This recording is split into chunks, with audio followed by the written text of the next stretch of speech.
देखें, पहले तो ये देखें वो धोबी कौन था पूर्व काल का। माता सीता का बाल्यावस्था थी,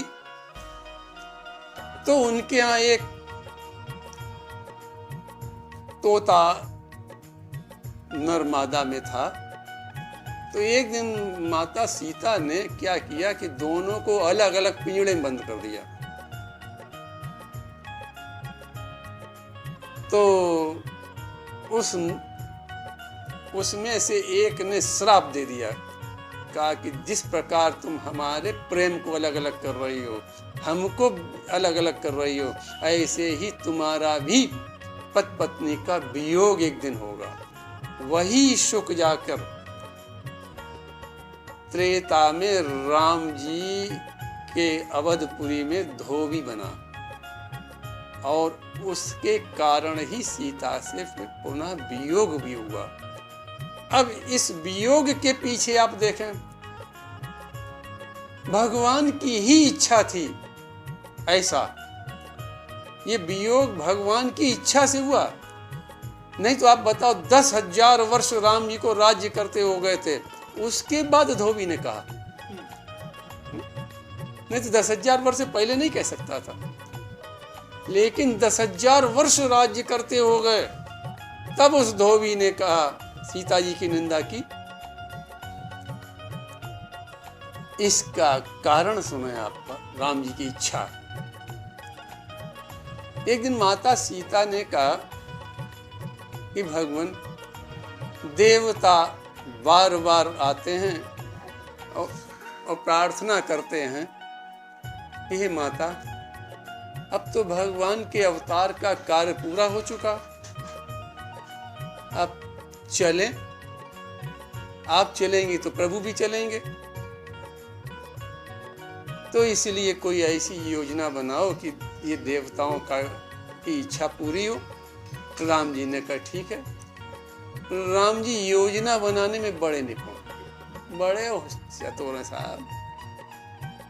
बैकुंठ में एक बार क्या हुआ कि लक्ष्मी जी ने जब जय विजय को देखा, अपने द्वारपालों को देखा, कहा अरे ये तो बड़े शक्तिशाली होते चले जा रहे हैं, और हमारे पति का तो अंग अंग कोमल है, कहीं ये बैकुंठ पर अधिकार न कर ले।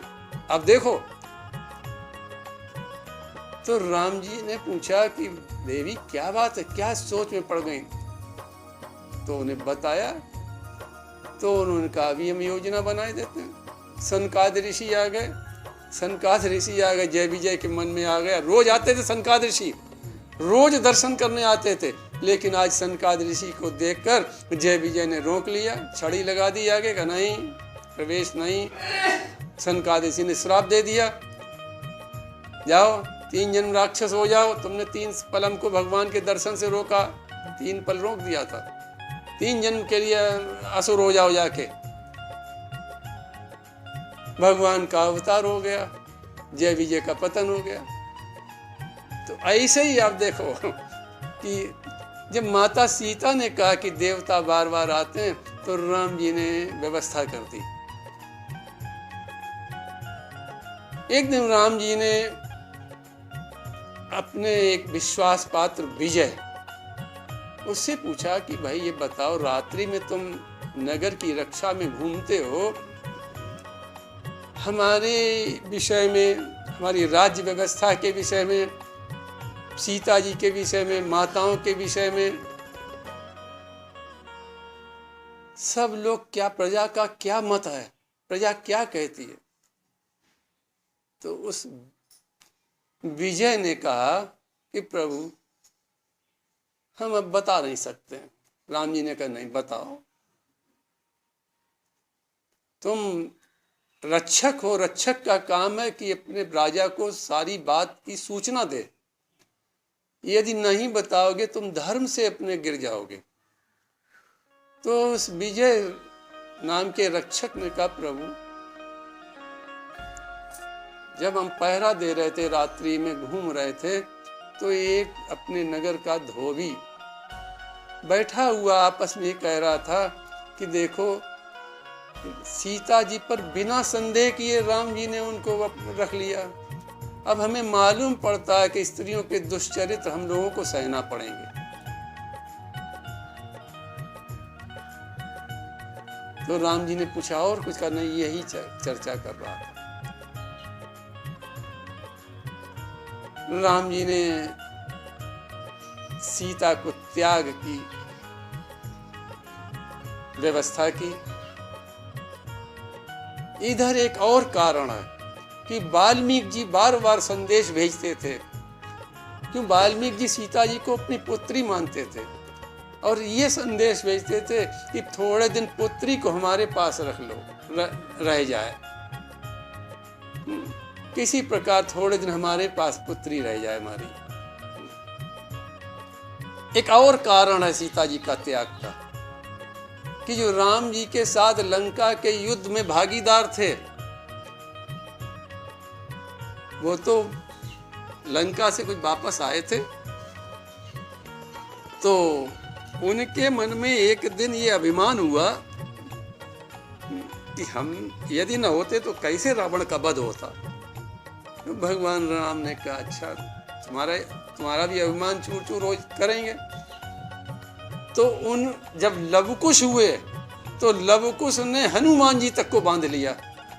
अब देखें, सारे लंका में रावण के युद्ध में सहायक लोग गए, सब बंधे पड़े वहां लवकुश से।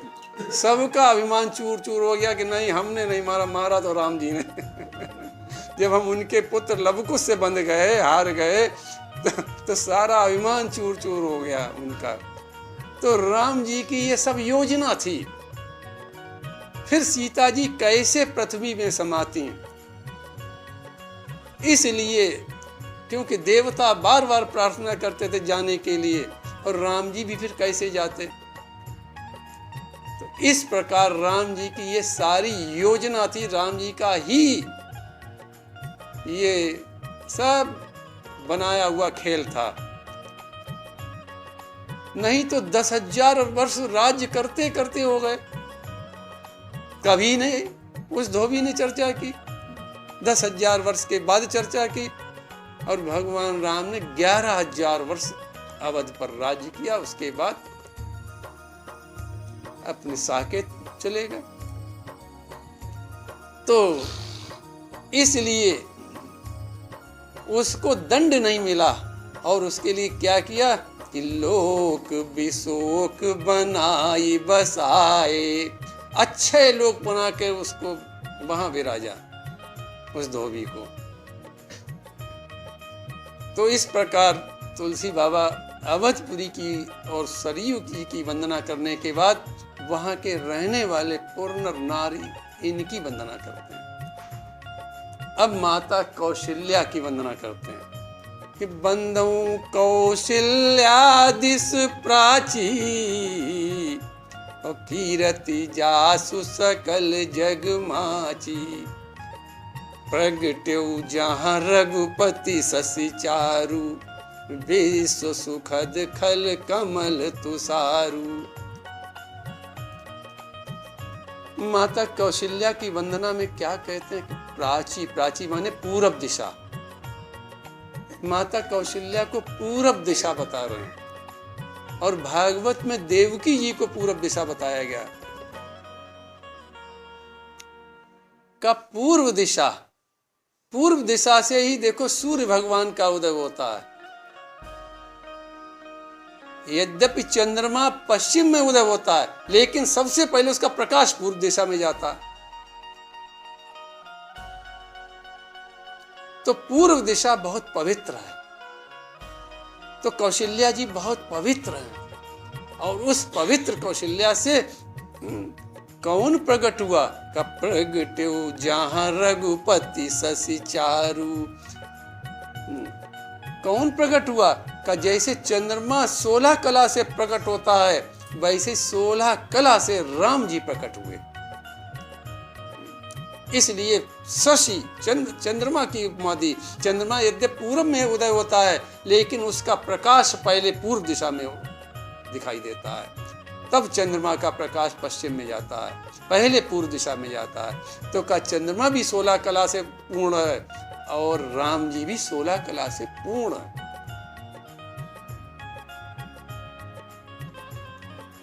का राम जी का अवतार होने से कौशल्या जी की कीर्ति सारे जगत में फैली हुई है। कौशल्या जी के आचरण से राम जी का अवतार कौशल्या जी क्या हुआ, कौशल्या जी की कीर्ति आचरण से फैली हुई है और राम जी के अवतार लेने से भी फैली हुई है। राम जी कैसे कि विश्व सुखद खल कमल तुषारु, का सारे संसार को सुख देने वाले हैं। यहाँ खल कमल एक शब्द दिया, का देखो कमल का खलत तो क्या है कि कमल जिस जल से पैदा होता है उसके ही विपरीत रहता। ऐसे ही संसार में खल भी राम जी से तो पैदा हैं लेकिन राम जी के विपरीत रहते आचरण करते हैं। का इसलिए खल कमल की उपमा दी। जिस प्रकार खल पैदा होने वाले से ही विपरीत आचरण करता है, ऐसे ही जो जीव खल स्वरूप हैं, जिनके आचरण में खलता है, जिनके स्वभाव में खलता है, जिनके कर्म में खलता है, वो उत्पत्ति तो राम जी से उनकी है लेकिन राम जी के विपरीत आचरण किया करते हैं, उनकी ही निंदा किया करते हैं। सारा संसार जिस राम जी से सुखी होता है वो उनसे ही विपरीत रहते हैं। इसके बाद दशरथ जी की वंदना करते हैं कि दशरथ राव सहित सब रानी, सुकृत सुमंगल मूर्ति मानी, करहु प्रणाम करम मन बानी, करहु कृपा सुत सेवक जानी। आप यहाँ एक बात देखें कि दशरथ राव सहित सब रानी, महाराज दशरथ के विषय में एक श्री मद्रो स्वामी हुए, उन्होंने लिखा है कि महाराज दशरथ की 700 रानियां थीं।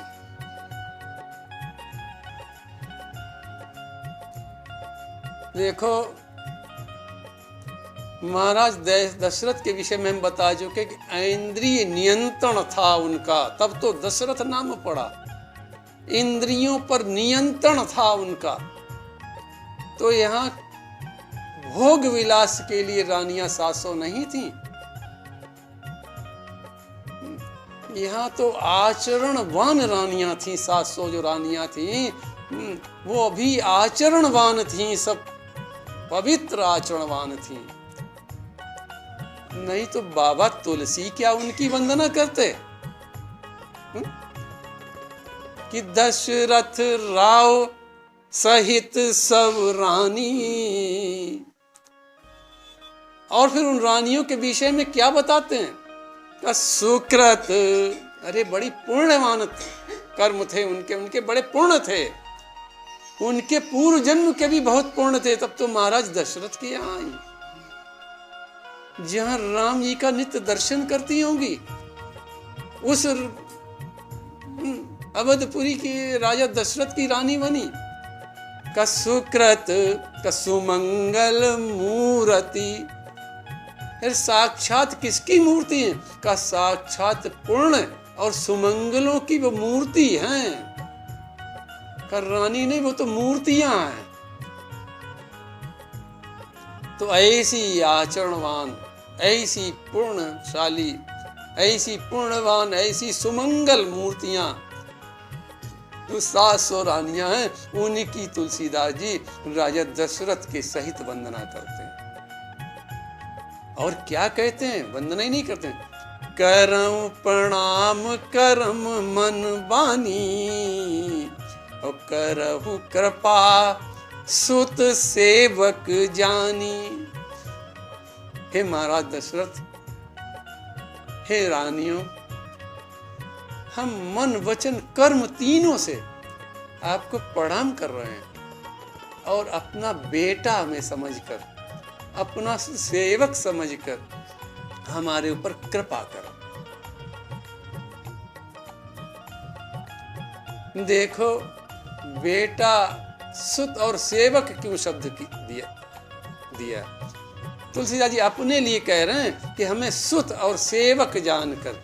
देखो बेटा तो कभी हो सकता है कुछ नटखटपन कर दे, लेकिन सेवक नटखटपन नहीं करता। सेवक का धर्म ही सेवा करना है, उसमें भूल और चूक नहीं होती है। और दोनों प्रिय होते हैं। माता पिता को पुत्र भी प्रिय होता है और सेवा करने वाला भी प्रिय होता है। तो क्या हम तो आपके बालक भी हैं, हो सकता है कोई हमसे बालक होने के कारण त्रुटि हो जाए, और हम आपके सेवक भी हैं। इसलिए दोनों भाव से हमें अपनाकर। दूसरा एक और भाव है कि बेटे को माता पिता अपना सब कुछ देते हैं। सब कुछ उत्तराधिकारी माता पिता का बेटे ही तो बनता है। तो इसलिए चाहते हैं कि आप लोगों की कृपा के हम उत्तराधिकारी बन जाएं। इसलिए कह रहे हैं कि करहु कृपा सुत सेवक जानी। अपना बेटा और अपना सेवक समझकर हमारे पर कृपा करते रहना।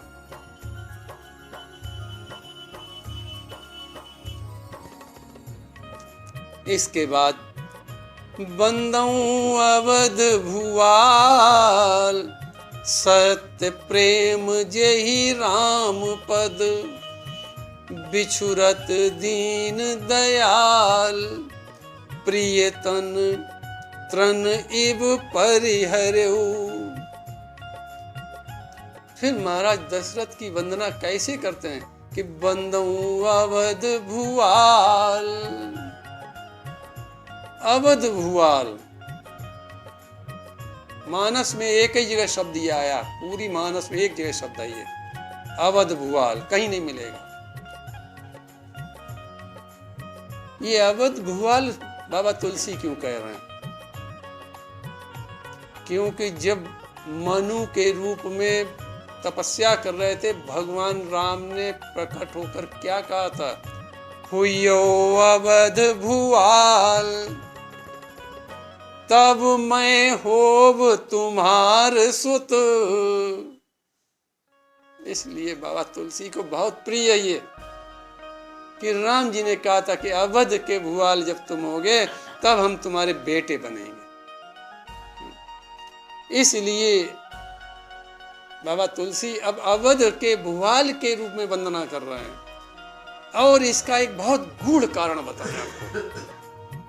देखो महाराज दशरथ की रानियों के साथ अभी वंदना की नहीं। आप बताओ एक बार वंदना अभी अभी हो चुकी? अभी अभी वंदना हो चुकी। दशरथ राव सहित सब रानी और तुरंत एकदम बंदऊं अवध भुआल। तो ऐसा क्या कारण हो गया कि अभी महाराज दशरथ की वंदना हुई और अभी महाराज दशरथ की फिर वंदना कर दी? इसका बहुत गूढ़ कारण है। जब महाराज दशरथ की रानियों के सहित वंदना की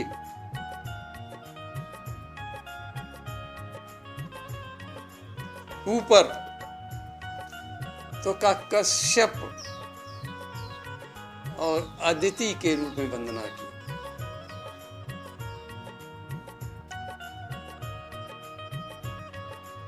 आकाशवाणी जब ये पृथ्वी बहुत दुखी हुई तो सब लोग भगवान की स्तुति करने लगे जाकर। तो आकाशवाणी ने क्या कहा? कश्यप अदित महातप कीना तिनको मैं पूरब बर दीना। ते दशरथ कौशल्या रूपा। यही कौशल्या और दशरथ के रूप में प्रकट होंगे आगे।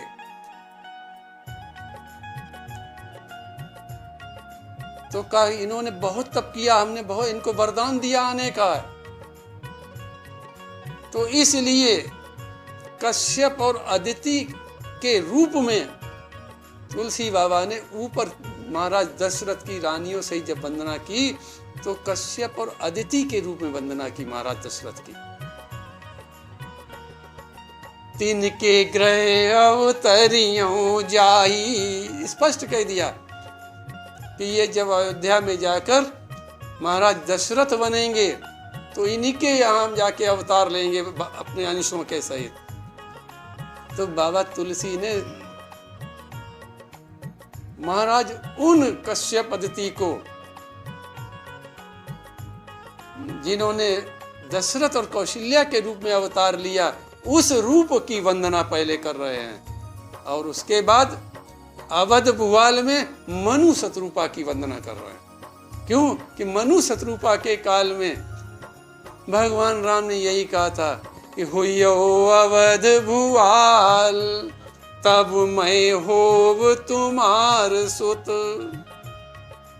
इसलिए यहाँ मनु शत्रुपा के रूप की वंदना हो रही, वहां कश्यप अदिति की वंदना हुई। नहीं तो दो दो बार महाराज दशरथ की वंदना करने का क्या कारण था?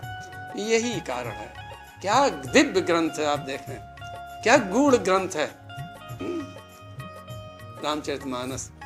नहीं तो दो दो बार वंदना हो रही है तो महाराज कश्यप अदिति की, क्योंकि भगवान ने आकाशवाणी में स्पष्ट कह दिया था तिनके ग्रह अवतरियों हो जाई।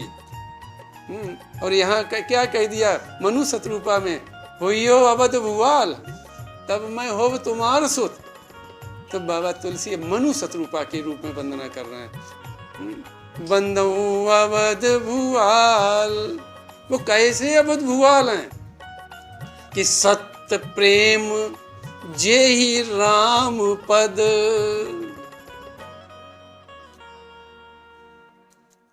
जिनका प्रेम राम जी के चरणों में बड़ी सत्यता के साथ था, मन कर्म वचन से था, हृदय से था, बहुत पवित्र प्रेम राम जी के चरणों में था, बड़ा अपार प्रेम था।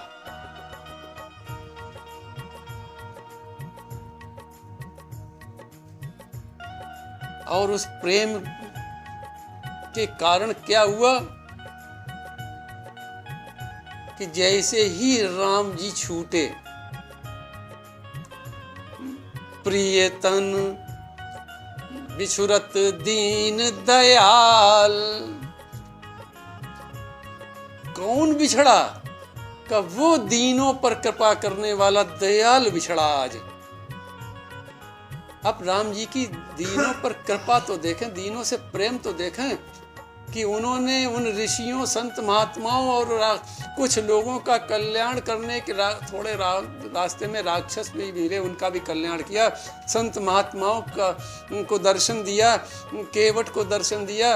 ये सब करते हुए रावण से लोगों को छुटकारा दिलाया, इतना कष्ट सहा और अपने माता पिता को छोड़ा। कौन ऐसा दयालु होगा जो अपने माता पिता को छोड़कर, सुख वैभव को राज का छोड़कर, अयोध्या के छोड़कर और वन के कंटकों को स्वीकार किया। तो इसलिए बाबा तुलसी कहते हैं वो राम जी कैसे हैं का दीन दयाल। ऐसे दीन दयाल के बिछुड़ते ही महाराज दशरथ ने क्या किया? प्रियतन का प्रियतन। देखो शरीर सबको प्रिय बहुत है। अगर कोई आदमी कहे कि भाई तुम अपनी हमको एक उंगली दे दो, आदमी उंगली नहीं दे सकता अपनी। शरीर तो छोड़ना, और ये शरीर बड़ी मुश्किल से छूटता है। इसके छूटने में बड़ा कष्ट भी है और जबरदस्ती छूटता तो छूटता, नहीं तो हम छोड़ने के लिए तैयार कभी नहीं होंगे। कितना भी कुछ भी हो, हम शरीर छोड़ने के लिए तैयार नहीं है। शरीर सबको प्रिय है। 84 लाख योनियों में जीव जंतु जितने, उनको भी प्रिय है। आप देखें कि कोई भी जीव यदि उसके पीछे कोई मारने दौड़ता तो बहुत भय से भागती है, ये भागता है। क्यों? कि शरीर बहुत प्रिय है, शरीर को हानि ना हो। तो इसीलिए, और मनुष्य तो वैसे ही बहुत समझदार है, तो मनुष्य को तो शरीर बहुत प्रिय है। लेकिन महाराज दशरथ ने ऐसे प्रिय तन को भी कैसे छोड़ दिया? कतरन, तिनका, जिस प्रकार हम तिनके को एकदम तोड़ देते हैं, कोई हमें उसमें दुख नहीं होता है, कोई समय नहीं लगता, एकदम उठाया और तोड़ दिया, उसको अलग अलग कर दिया। ऐसे ही उन्होंने उस प्रिय तन को भी, जिसे लोग छोड़ना नहीं चाहते हैं, जिसे हमेशा रखना चाहते हैं, उस तन को भगवान राम से वियोग होते ही तिनके के समान छोड़ दिया। प्रिय तन त्रन इव परिहरऊ, ऐसे छोड़ दिया। तो ऐसे महाराज दशरथ, जिनका प्रेम राम जी के चरणों में अपार प्रेम था, उन महाराज दशरथ की बाबा तुलसी अवध भुआल के रूप में वंदना करते हैं। इसके बाद अब भरत जी की वंदना प्रारंभ करते हैं।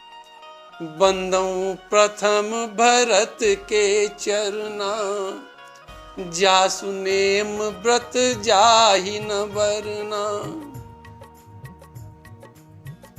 राम चरण पंकज मन जासु, लुबुध मधुप इव तजई न पासु। एक बात देखो आप, ये अभी वंदना कितनी चली आ रही बराबर, लेकिन बाबा तुलसी कहते बंदऊ प्रथम, फिर भी कहते प्रथम, कि हम सबसे पहले भरत जी की वंदना कर रहे हैं और वंदना चल ही रही, तो फिर प्रथम क्यों कह रहे हैं? देखो, इसका एक बहुत बड़ा कारण यह है। पहली बात तो यह कि भरत जी अपने भाइयों में सबसे बड़े हैं। भरत जी, देखो हम लोग कहते हैं राम लक्ष्मण भरत शत्रुघ्न, लेकिन क्रम ये नहीं है। राम भरत लक्ष्मण शत्रुघ्न, क्रम ये है। अवतार लेने का क्रम यही है कि पहले राम जी का अवतार हुआ, तत्काल एकदम भरत जी का अवतार हुआ, फिर बाकी सबका अवतार हुआ। तो तीनों भाइयों में भरत जी बड़े हैं। एक तो ये कारण है कि भाइयों की वंदना में भरत जी प्रथम है, इसलिए प्रथम। दूसरा एक कारण, बहुत बड़ा कारण ये है कि भरतई जान राम परछाई। भरत जी हैं कौन? कर राम की परछाई हैं। देखो, परछाई और मनुष्य में कोई अंतर नहीं, यानी राम जी और भरत जी में कोई अंतर नहीं। और राम जी भरत जी एक स्वरूप के, बिल्कुल एक रूप के हैं, बिल्कुल। राम जी की बारात चली, सोचा कि भाई दूल्हा कहाँ, दूल्हा तो पहले ही पहुंच गया। अयोध्या से बारात चली तो बड़ा विचार किया गया कि भाई बिना दूल्हा के बारात लोग हंसेंगे, देखेंगे ये कैसी बारात जा रही है, इसमें दूल्हा ही नहीं। तो सोचा गया कि भरत जी बिल्कुल राम जी जैसे, भरत राम की ही अनुहारी, सहसा लख न सके नर नारी, कोई पहचान नहीं सकता। अरे और छोड़ो आप, जिस समय अयोध्या से राम जी आए और भरत जी मिले तो माता पार्वती और शिव जी ऊपर से देख रहे थे। पार्वती ने पूछा, हे प्रभु, इसमें भरत कौन है और राम कौन है? तो पता ही नहीं चलता, ये दो लोग मिल रहे हैं आपस में, राम भरत, इनमें भरत कौन है? तो शिव जी ने कहा कि जिनका शरीर बहुत क्रस है, जिनकी जटाएं बहुत बिखरी हुई हैं और जो भगवान के चरणों में पड़ा हुआ है, वही भरत है। क्यों? कि भरत राम एक ही स्वरूप है। तो इसलिए क्या है, तो भरत जी को दूल्हा बना दिया गया था उसमें, उस बारात में भरत जी दूल्हा बन के गए थे। तो यहाँ क्या देखो आप, कि भरत जी की प्रथम वंदना क्यों कर रहे हैं? कि भरत क्या है? राम जी की परछाई यानी राम स्वरूप ही है, इसलिए बंदऊ प्रथम भरत के चरना। दूसरा क्यों सबसे पहले वंदना कर रहे हैं? कि जासु नेम व्रत जाहि न वर्ण, का जिसका नेम व्रत का वर्णन हम कर ही नहीं सकते। तुलसी बाबा कहते हैं हम नहीं कर पाएंगे। अब भरत का प्रेम कितना राम जी से, अब देखें, थोड़ा सा देखें, तो समय हो रहा। भरत जी का प्रेम कि जिस समय भरत जी लौट कर आए ननिहाल से, सब लोग बैठे, सभा हुई, तो सब अयोध्या के लोग सब मूर्छित से थे। अयोध्या के नर नारी सब मूर्छित थे, राम वनगमन से बेहोश से थे। जब भरत जी ने सबके कहने से राज्य लेने से मना कर दिया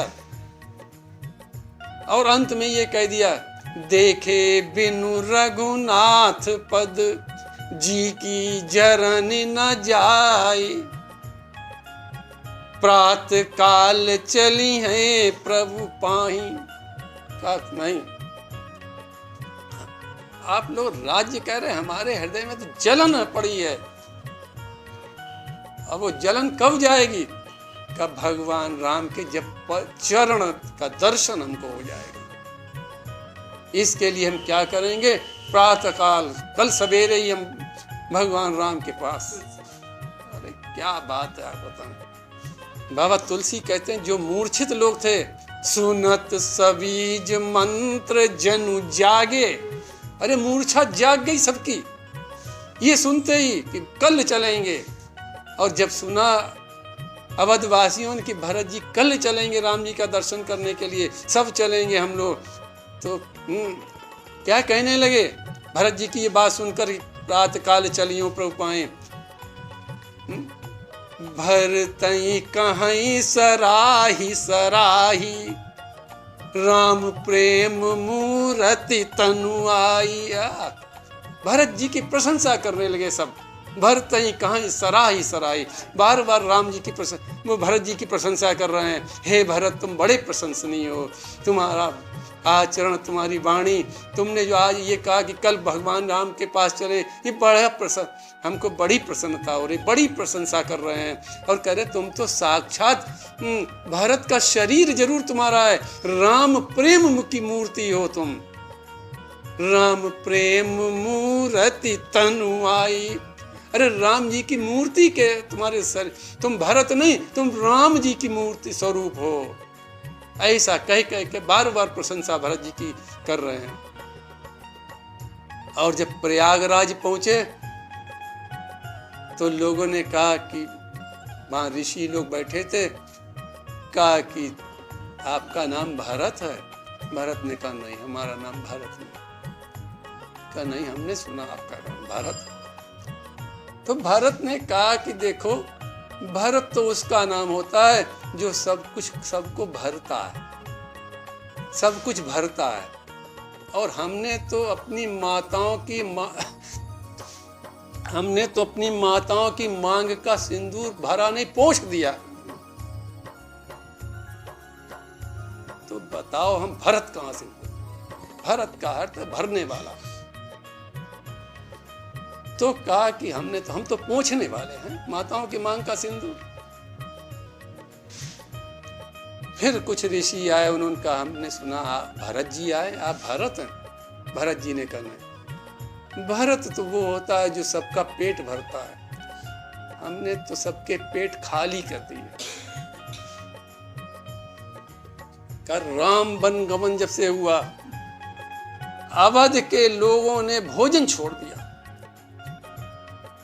तो हम भरत कहां से? क्योंकि तुलसी बाबा क्या कहते हैं, विश्व भरण पोषण कर जोई, ताकर नाम भरत अस होई। भरत कौन है? तो विश्व भरण पोषण कर जोई। तो हमने पोषण नहीं किया, हमने तो अन्न छुड़ा दिया लोगों का, तो हम भरत नहीं। तब भरद्वाज जी कहने लगे कि नहीं भरत, तुम तो भरत मोर मत एहू, धरे राम जनु देह। कर नहीं, तुम तो साक्षात राम जी के ही स्वरूप हो। राम सनेहू, धरे देह जनु राम सनेहू का तुम तो साक्षात राम क्या प्रेम हो। तुम तो भरत मोर मत एहू, धरे देह जनु राम सनेहू। तुम्हारा शरीर जरूर भरत का है, लेकिन तुम्हारा राम प्रेम भरा पड़ा हुआ इसमें, इसलिए तुम भरत नहीं, तुम्हारा नाम आज से राम सनेही, भरत नहीं राम सनेही, तुम्हारा नाम राम सनेही। तो भरत जी का प्रेम राम जी के प्रति आप देखें कितना।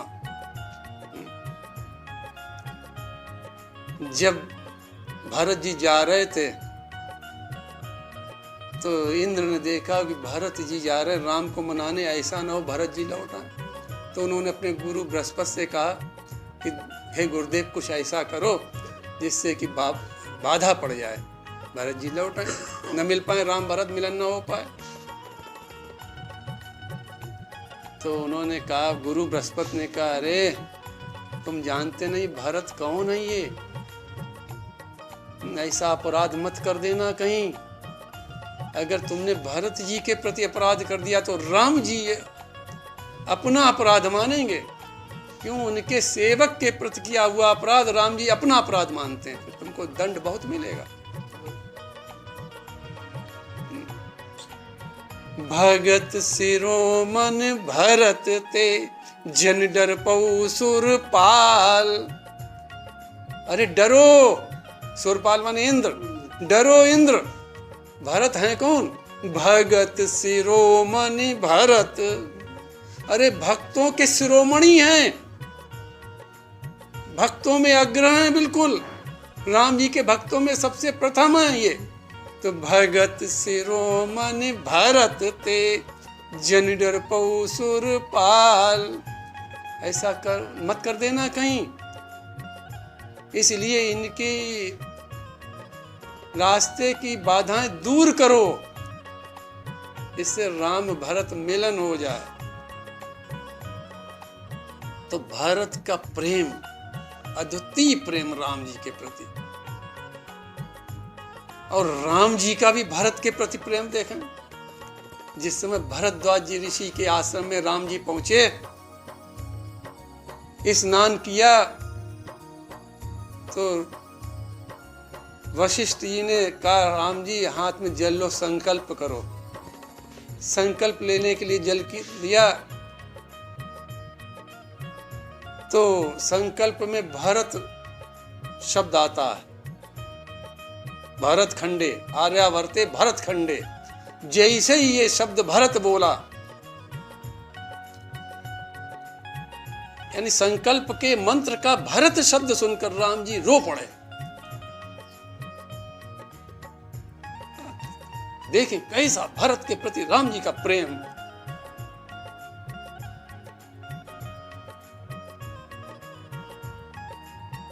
और आप देखें सारा संसार राम जी राम जपता है। जग जप राम राम जप जेई। सारा संसार राम राम जपता है और राम जी भरत भरत जपते हैं। भरत सरिस को राम सनेही, जग जप राम राम जप जेई। भरत से ज्यादा राम का प्रेमी कौन है? का सारा संसार राम राम जपता है। जग जप राम राम जप जेई, और राम जी भरत का जाप करते हैं। तो ऐसे भरत जी, तो इसलिए तुलसी बाबा ऐसे भरत की प्रथम वंदना कर रहे हैं। सब भाइयों में प्रथम वंदना कर रहे हैं।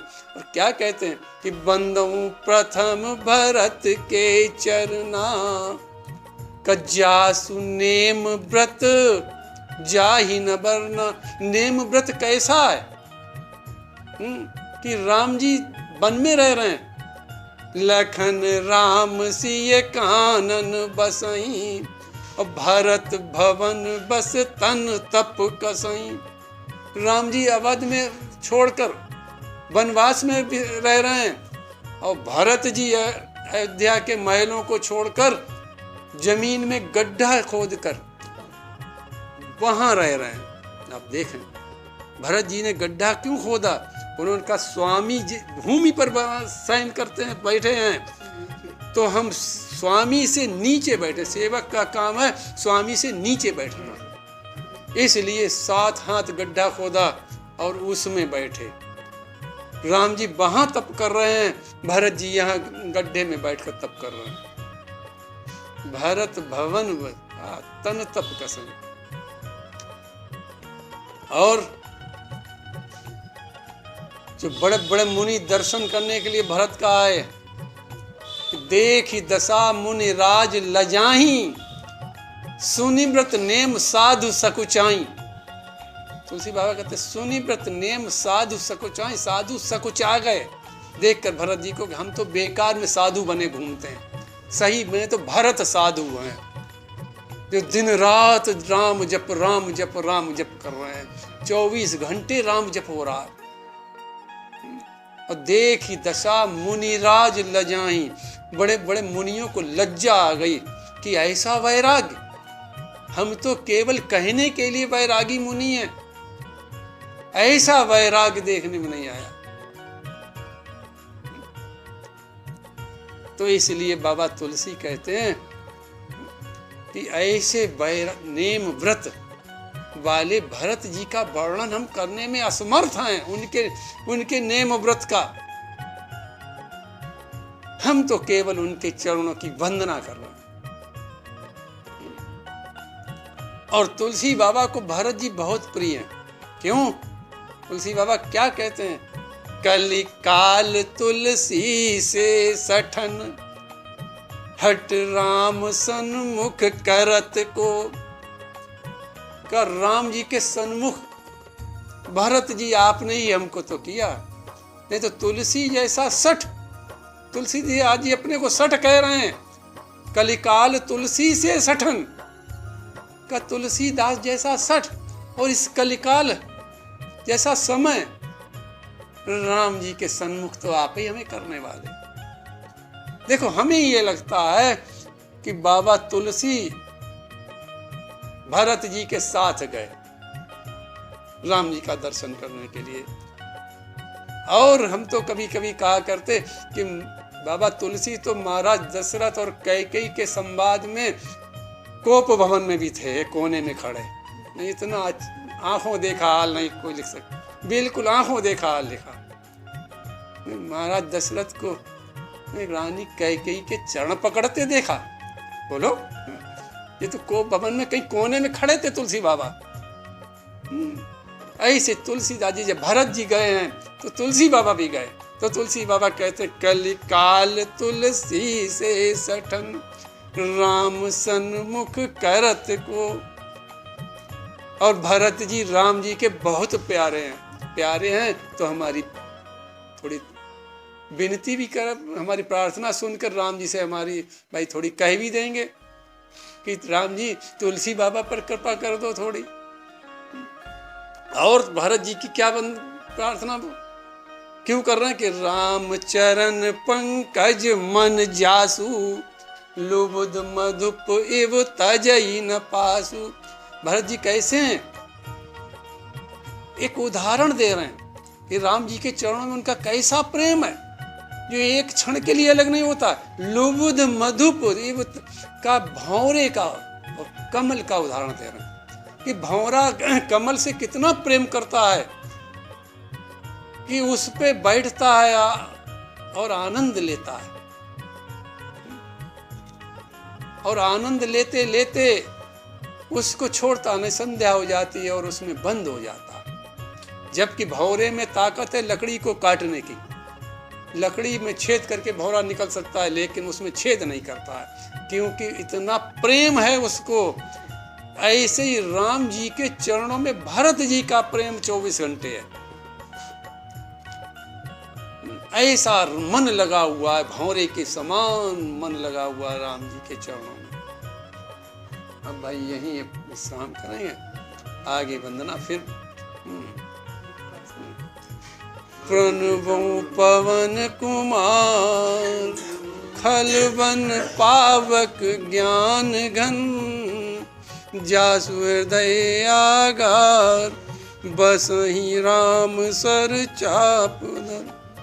प्रभु के चरणन में सदा पुण्य पुण्य करूं प्रणाम, यही कहूँ भूलूं नहीं मेरे प्रियतम राम, मेरे प्रियतम राम। सिय राम मैं सब जग जानी, करहु प्रणाम जोरि जुग पानी। श्री राम जय राम जय जय राम, श्री राम जय राम जय जय राम, श्री राम जय राम जय जय राम, श्री राम जय राम जय जय राम, श्री राम जय राम जय जय राम, श्री राम।